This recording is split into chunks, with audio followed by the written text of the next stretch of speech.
Hi, I'm Ellen DeLapp, certified professional organizer and owner of professionalorganizer.com. Have you heard the phrase, put your own oxygen mask on first?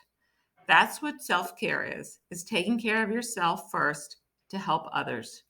I want to share a few ADHD friendly tips to help you think about your self-care. Self-care doesn't happen by accident. It's going to require you prioritizing you and blocking out time for the things that take care of and nurture you. So when you're thinking of those things, be realistic about setting aside time every week and possibly every day to be able to be sure you're taking care of yourself well. You want to start with a strong foundation of sleep, hydration, nutrition, and exercise. Sleep can be very difficult for people with ADHD, getting to sleep and waking up.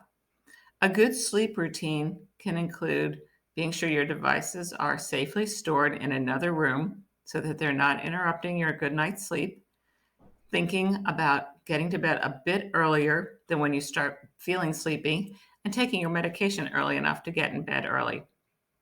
For hydration and nutrition, you want to be sure that you're getting well hydrated every day.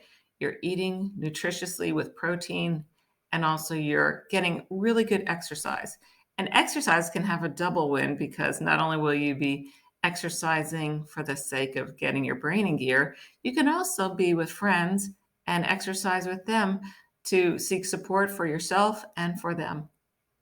You might add in mindfulness, meditation, or yoga to help quiet your mind and also get focused for the day. Setting happy boundaries is a good way to take care of yourself. Those happy boundaries are often hard to keep because we might be wanting to make other people's lives easier. We want to work along well with others, but thinking about the happy boundaries that are going to help you that make it easier for you to have self-care and prioritize the things that are important to you, like your family. Building a bigger team is one of my best suggestions for self-care. Those are the people around you, like your therapist, your doctor, your coach, any of the people who help support you in your self-care journey. They can also be the things that support you, such as your friends. So think about the bigger team that will help you take care of yourself well.